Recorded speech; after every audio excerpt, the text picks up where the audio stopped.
Hello नमस्कार, मैं आपकी एजुकेटर सीमा गोस्वामी। बच्चों, आज आपको पढ़ाया जा रहा है पर्यटन स्थल एवं जो वहाँ के जितने भी उत्तर प्रदेश स्पेशल सीरीज है ये।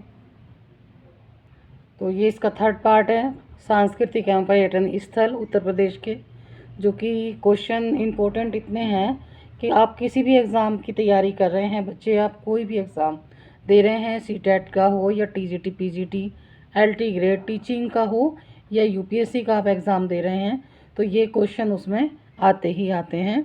तो हम ये एक तरीके की जनरल नॉलेज है जो बहुत ही इम्पोर्टेंट पार्ट है आपके किसी भी एग्ज़ाम का, तो वो हम आपको उपलब्ध करा रहे हैं। ये थर्ड पार्ट है। तो स्टार्ट करते हैं बच्चों। क्वेश्चन नंबर 38, इससे पहले 37 तक मैंने कराए हैं। निम्न में से कौन सुमेलित नहीं है? ऐसे आपको पार्ट आएंगे, आपको ये देखना है कि किसके साथ कौन सा जोड़ा बनता है। तो फर्स्ट, श्रृंगवेरपुर बांदा, बी हस्तिनापुर मेरठ, सी विंध्याचल मिर्ज़ापुर या डी देवा शरीफ बाराबांकी। तो आपको बच्चों ये देखना है कि इसमें सुमेलित नहीं है। ज़्यादातर क्वेश्चन ऐसे आता है कि सुमेलित है, तो यही कंफ्यूज हो जाते हैं बच्चे, आंसर आते हुए भी हम गलत कराते हैं। तो आपको नहीं पे ध्यान देना है। और जो 38 है आपका बच्चों, 38 का सही आंसर है जो सुमेलित नहीं है, श्रृंगवेरपुर बांदा। इसका सही अब आपको 3 और आंसर मिलेंगे इसी क्वेश्चन में। बी हस्तिनापुर मेरठ में है, सी विंध्याचल मिर्ज़ापुर में है, देवा शरीफ बाराबांकी में है। ये तीन करेक्ट आंसर वाले क्वेश्चन आपको यहाँ मिल जाते हैं। और एक इसका जो जोड़ा है वो सुमेलित नहीं है, तो ए श्रृंगवेरपुर बांदा सुमेलित नहीं है। Next question, question number 39, Kalpi नगर किस नदी के तट पर स्थित है? A Ganga, B Yamuna, C Narmada या डी कृष्णा। इन चारों में से एक आंसर आपका, एक ऑप्शन सही होगा।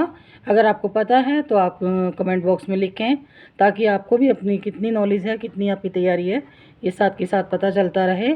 तो इसका सही आंसर है बच्चों बी 39 का सही आंसर है यमुना। कालपी नगर यमुना नदी पर स्थित है। नेक्स्ट क्वेश्चन, क्वेश्चन नंबर 40, विख्यात भारत माता का मंदिर स्थित है? ए लखनऊ में, बी वाराणसी में, सी इलाहाबाद में या डी मेरठ में। तो जो क्वेश्चन का सही आंसर है बच्चों 40 का, वो है बी वाराणसी में भारत माता का विख्यात मंदिर है। कहाँ पर? वाराणसी में। क्वेश्चन नंबर 41, इलाहाबाद स्थित अल्फ्रेड पार्क का नामकरण किया गया था? ए भगत सिंह के नाम पर, बी चंद्रशेखर आज़ाद जी के नाम पर या सी सुभाष चंद्र बोस जी के नाम पर या डी मोतीलाल नेहरू जी के नाम पर। तो इसका सही आंसर है बच्चों, जो इलाहाबाद में एल्फ्रेड का वो है पार्क है, या पार्क का स्थापन किया गया था, वो बी चंद्रशेखर आज़ाद जी के नाम पर किया गया था, क्योंकि वहाँ पर उनको गोली लगी थी और वो एक शहीद हुए थे वहाँ पर अंग्रेज़ों से लड़ते हुए। फिर एक ऐसा ही ट्रिकी क्वेश्चन आया है बच्चों, निम्नलिखित में से कौन सा युग्म सम्मिलित नहीं है? तो वो फिर से पूछ रहा है नहीं है। आपको इस चीज़ पर विशेष ध्यान देना होगा कि आंसर में वो नहीं है पूछ रहा है या है पूछ रहा है। तो इसमें नहीं पूछ रहा है, तो क्वेश्चन नंबर 42, निम्न में से कौन सा सम्मिलित नहीं है, ये फिर से रिपीट हुआ है क्वेश्चन बच्चों। आंसर आपको पता ही होगा, विंध्याचल मिर्ज़ापुर। अभी मैंने जो इससे पहले क्वेश्चन नंबर 38 आपको बताया था वो सेम ही था, और इसका जो सही आंसर था वो था जो मैंने अभी आपको आंसर बताया था। जो 38 नंबर क्वेश्चन बताया था उसमें पूछा था कि निम्नलिखित में से कौन सुमेलित नहीं है, लेकिन जो मैच था वो सेम ही था 3 तक तो, और थोड़ा सा चेंज हुआ। अब देखो, आप कंफ्यूज हो जाओगे, ये एलटी ग्रेड में इस तरीके का क्वेश्चन आया था कि इस तरीके के 2 क्वेश्चन थे और बच्चे दोनों में ही कंफ्यूज हुए। तो विंध्याचल मिर्ज़ापुर, देवा शरीफ बाराबांकी, हस्तिनापुर मेरठ या श्रृंगवेरपुर फैज़ाबाद, इसमें मैच नहीं है, ये पूछा जा रहा है। तो इसका जो सही आंसर है बच्चों, श्रृंगवेरपुर फैज़ाबाद नहीं है, बल्कि 3 आंसर आपको मिल रहे हैं, हस्तिनापुर मेरठ, देवा शरीफ बाराबांकी और विंध्याचल मिर्ज़ापुर। वहाँ पे पूछा गया था कि निम्न में से कौन सुमेलित नहीं है, तो ये पूछा गया था, श्रृंगवेरपुर बांदा दिया हुआ था और यहाँ पर फैज़ाबाद दिया हुआ है। तो कंफ्यूज नहीं होना है, आपको यहाँ से 3 तो आंसर सही मिलेंगे दोनों ही क्वेश्चन में, और एक गलत मिल रहा है। और ऐसे यहाँ पे श्रृंगवेरपुर फैज़ाबाद मैच नहीं करता, और तीनों इसमें मैच कर रहे हैं। नेक्स्ट क्वेश्चन है बच्चों क्वेश्चन नंबर 43। 43 में पूछा जा रहा है उत्तर प्रदेश राज्य पर्यटन विकास निगम लिमिटेड की स्थापना की गई थी। अब ये नहीं डालते हैं कभी भी क्वेश्चन में, आपने देखा होगा स्टैंडर्ड मेंटेन करना होता है कि कब की गई थी, कब कभी नहीं डालेंगे। स्थापना की गई थी, आपको समझना होता है कि वो क्वेश्चन क्या पूछ रहा है। वर्ष 1974 ईस्वी में, बी वर्ष 1978 ईस्वी में, या सी वर्ष 1984 में, या डी वर्ष 1990 में। तो इसका सही आंसर है बच्चों, अगर आपको भी पता है तो आप कमेंट बॉक्स में ज़रूर लिखें, साथ साथ लिखते जाएं, ताकि आपको भी अपनी नॉलेज भी बढ़ती है, और देखना होता है कि आपको कितना कोई क्वेश्चन आता है या इसका आंसर आता भी है या नहीं आता है। तो हम बता देते हैं। तो इसका सही आंसर है बच्चों, उत्तर प्रदेश राज्य पर्यटन विकास निगम लिमिटेड की स्थापना ए वर्ष 1974 में की गई थी। नेक्स्ट क्वेश्चन है बच्चों क्वेश्चन नंबर 44।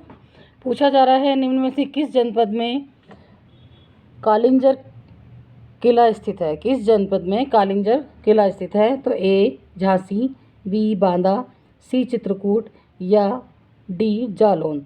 तो सही आंसर है 44 का बच्चों बी बांदा जनपद जिले में कालिंजर किला स्थित है।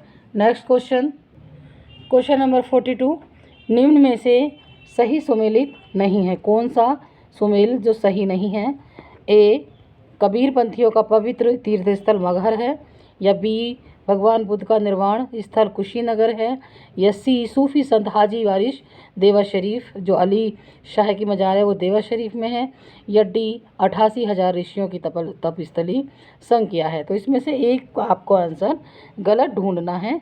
तो वो कौन सा गलत आंसर है क्वेश्चन नंबर 45 का। तो सही आंसर है बच्चों डी 88,000 ऋषियों की तपस्थली संख्या है, ये गलत है। इसके अलावा ये तीनों सही हैं। Question number 46। बेगम समरू ने एक अति प्रसिद्ध चर्च का निर्माण करवाया था। ए माउंट आबू में, नैनीताल में, सरधना में, या कानपुर में। तो इसका सही आंसर है बच्चों, ये बहुत सारे बच्चों को पता होगा, सी सरधना में ये इसका निर्माण बेगम समरू ने करवाया था चर्च का, और ये एशिया का सबसे बड़ा चर्च भी माना जाता है। जितने भी क्वेश्चन करा रहे हैं बेटे किसी ना किसी बच्चों एग्ज़ाम्स में आए ही आए हैं। Next question 47 number. Mahadev Shri किसका पुराना नाम है। इलाहाबाद का, बी खजुराहो का, कन्नौज का, या डी पटना का। तो 47 का जो सही आंसर है बच्चों वो है सी कन्नौज को महादेव श्री के नाम से जाना जाता था। नेक्स्ट क्वेश्चन देखो बच्चों, जब किसी हाई लेवल के एग्ज़ाम्स देते हैं हम, कोई एग्ज़ाम हमारा होता है, चाहे आपका किसी भी टीचिंग का एग्ज़ाम हो, प्रवक्ता का एग्ज़ाम हो, या यूपीएससी के एग्ज़ाम्स हो, आईएएस का हो, तो उसमें सुमेलित बहुत ज़्यादा आते हैं। तो निम्न में से कौन सही सुमेलित नहीं है। ए गंगा वाराणसी, गोमती लखनऊ, कोसी गोरखपुर, या सरयू अयोध्या। क्वेश्चन नंबर 48 का जो सही आंसर है बच्चों वो है कोसी गोरखपुर सही सुमेलित नहीं है, और ये तीनों आंसर बिल्कुल सही हैं। तो ये आपको 3 आंसर यहाँ पे और मिल रहे हैं बिल्कुल करेक्ट। जो इसका गलत है वो कोसी गोरखपुर है, वो मैच नहीं करता। Question number 49। उदयनवास दत्ता की कथा संबंधित है श्रावस्ती से, कौशाम्बी से, मथुरा से, या महिषमती से। तो 49 का सही आंसर है बच्चों बी उदयनवास दत्ता की कथा कौशाम्बी से संबंधित है। देखो बच्चों, कुछ क्वेश्चन ऐसे आते हैं, विचार कीजिए, कथन दे दिए जाएंगे और आपको विचार करने के लिए बोला जाएगा। तो इसका फर्स्ट है, झांसी की स्थापना वीर सिंह बुंदेला द्वारा की गई थी। 2 अकबर ने सिकंदरा के मकबरे को अपने जीवन काल में ही बनवाना शुरू कर दिया था। तो फिर आपको ऑप्शन आएंगे, 4 ऑप्शन आएंगे, केवल 1 कौन सा सही है, या केवल 2, या केवल 1 2, या केवल ना ही 1 ना ही 2। तो इसका सही आंसर है सी। इस तरीके के ऑप्शन आएंगे आपको, 1 और 2 दोनों ही सही हैं। यानी कि झांसी की स्थापना वीर सिंह बुंदेला द्वारा की गई थी, और अकबर ने सिकंदरा के मकबरे को अपने जीवन काल में ही बनवाना शुरू कर दिया था। जितने भी क्वेश्चन करा रहे हैं बच्चों कोई ना कोई एग्ज़ाम में आए हुए हैं। Next question Govind Singh sports college स्थित है आगरा में, इलाहाबाद में या गोरखपुर में, लखनऊ में? तो 51 का सही आंसर है बच्चों लखनऊ में गुरु गोविंद सिंह स्पोर्ट्स कॉलेज स्थित है। कौशाम्बी स्थित प्रभासगिरी स्थल का संबंध कहाँ से है? बौद्ध से, जैन से, शैवों से या वैष्णवों से? तो इसका जो सही आंसर है बच्चों प्रभासगिरी का जो स्थल का संबंध है वो है जैनों से, जैन से या जैनों से, ऐसे आप कैसे भी आ सकता है। तो वो प्रभासगिरी स्थल जैनों से संबंधित है। नेक्स्ट क्वेश्चन, निम्नलिखित में से कौन सा युग्म सम्मिलित नहीं है? वृंदावन मंदिर, मथुरा, जेके मंदिर, लखनऊ, विश्वनाथ मंदिर, वाराणसी या देवी पाटन मंदिर, मूसलीपुर? तो जो 53 का सही आंसर है बच्चों वो है बी, जेके मंदिर लखनऊ से में सम्मिलित नहीं है, यानी वृंदावन मथुरा, विश्वनाथ मंदिर वाराणसी, देवी पाटन मंदिर मूलसीपुर। तो ये 3 आंसर आपको यहाँ फिर से मिल रहे हैं। तो बच्चों मैंने आज आपको पूरे 53 क्वेश्चन की सीरीज़ कंप्लीट कराई है। ये 1 से 53 क्वेश्चन आपके थे जो कि सांस्कृतिक और पर्यटन स्थल से संबंधित रहे हैं। इससे बाहर कोई क्वेश्चन आएंगे भी नहीं, मुझे नहीं लगता। और थोड़ी बहुत तुम्हें कहीं देखना है तो अपनी बुक्स पढ़ें, NCERT पढ़ें या कोई कॉम्पिटिटिव एग्ज़ाम्स की बुक हो